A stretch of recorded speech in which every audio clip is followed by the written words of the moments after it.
Good evening, good evening, good evening. It's Tony here from Loathly Reads. I hope you're all doing very well. I have done a small amount of Remembrance reading today. Again, I'm still not very well, and I don't know what the hell the problem is, but I have done some reading. I started reading. I sort of thought I'd go straight from The Great War on Modern Memory to Bernard Bergonzi's Heroes Twilight, and I've read the preface because this is the 1996 third edition. It was first published in 1965, and he says in his preface that he's done a lot of work updating this version, not just with new references and new bibliographies, but like rewriting some of it and adding a whole chapter and expanding chapters where he feels he missed key writers in the first edition. And actually, he has a list, a really long list of books that I would like to read in the preface that are similar to this one. And he also talks about Paul Fussel's book. Actually, he takes some, like Paul Fussell doesn't agree with him about things. He doesn't agree with Paul Fussell about things. He does talk about how the First World War was a very literary war. It was, as Fussell says, a very literary war. In 1914, the English people were at a high pitch of literacy. The young officers had received a classical education and were very well read in English poetry, so that Shakespeare and Milton, Wordsworth and Keats would be constantly quoted or alluded to when they wrote about the war. English poetry provided a sense of identity and continuity, a means of accommodating to life in a bizarre world, as well as a source of consolation. The private soldiers, though formerly less educated, were still a part of a traditional literary culture, and many of them naturally expressed themselves in the idiom of the English Bible and Pilgrim's Progress. Englishmen of all classes, enduring a seamlessly endless war, could readily see the waterlogged battlefields of Passchendaele as literal slough of despond. And so that was quite useful. And I read the first chapter, which is called Between Hotspur and Falstaff: Reflections on the Literature of War, which actually sort of contextualizes. And I think with the next chapter, which is called Preludes, are sort of setting up the culture of war writing that the First World War writing will build on. It's very simply written. It's actually a slightly less academic sort of so far anyway, a slightly less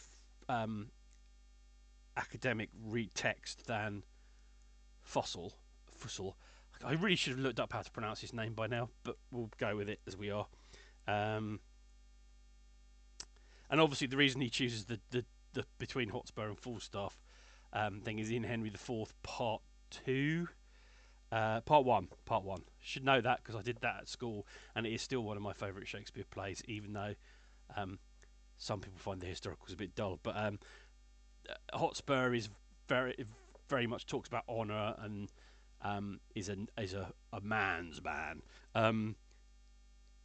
And Falstaff is, as most of you know, like seen to be a slightly dishonourable, slightly cowardly figure.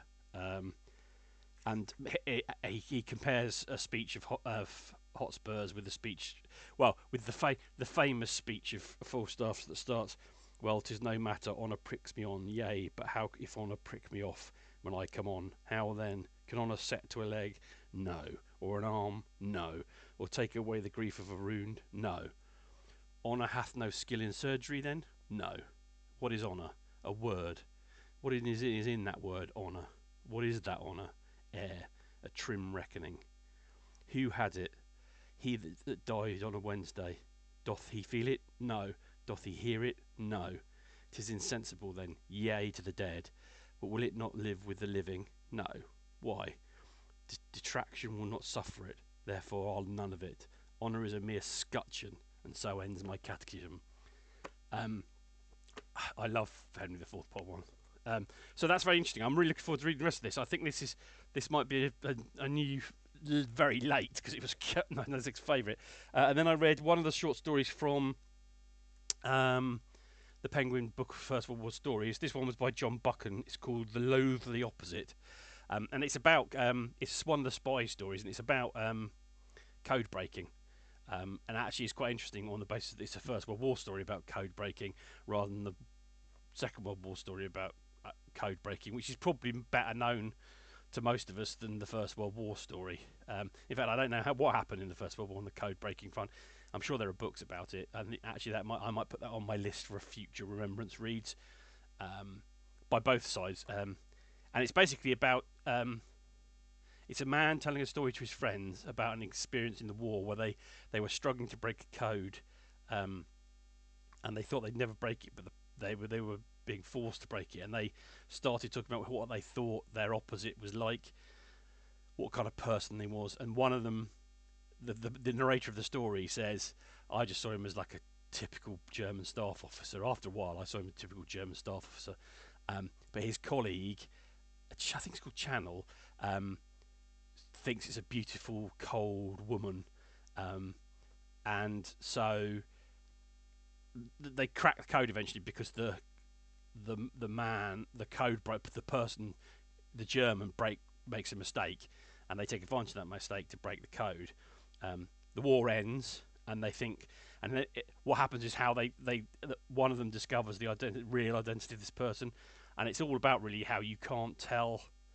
You can have no idea of what a person is like until you meet them, and so you can build a picture of them in your head, and then when you meet them, it can be a complete surprise.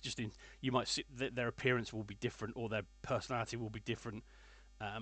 It's actually quite a good story. John Buchan. I've read a couple of John Buchan books. He's most famous for writing the 39 Steps and being Governor General of Canada.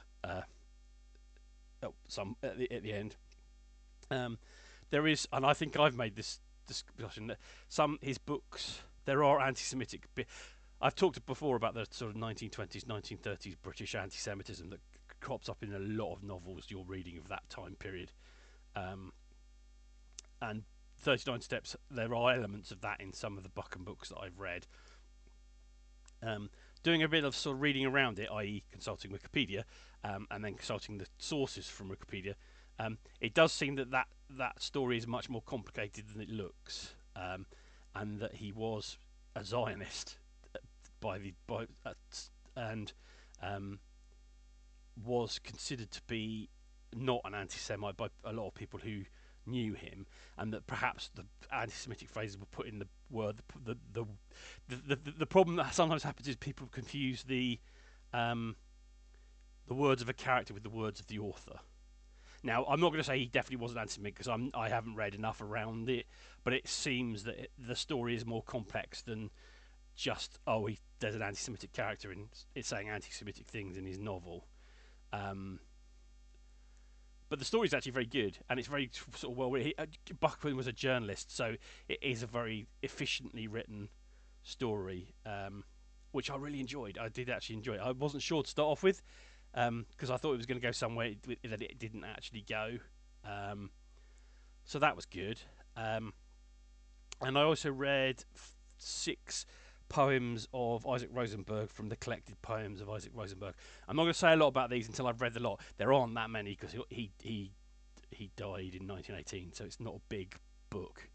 I do remember a couple of his poems from previously that I really enjoyed, but so far the early ones are there's actually a good one. There's a good short one about the view of what you see when you're marching on the left, which is just a little short poem about what you can observe as you're marching. Which is a nice little poem, but I'm going to start. I need to read. My pre-reading pace has been very slow, so this weekend I'm hoping to read a bit more, because there's a number of books that I wanted to read that I want to finish before the end of this month. So I need to get my arse in gear, as the English saying goes. So that's it for today. I don't know if these updates of use to people. I'm not getting that many comments, so I don't know if anybody actually is getting anything from these. But I kind of like doing it. I kind of like doing it for my own sanity, because it means that I know I'm gonna I have to produce something at the end of the day, and that I have to read something every day, which in my current mental and physical state is actually good for me. So in some ways I don't mind, but I would be interested to get, as I said, like, comment, subscribe, because it all helps me feel like I'm getting somewhere. Or no, it's not. Is that the right phrase? It makes me feel like people actually are give a shit or care, or not. Even that's harsh again. That people are actually getting something out of these videos, and it's not just me. Oh, does it matter in the end?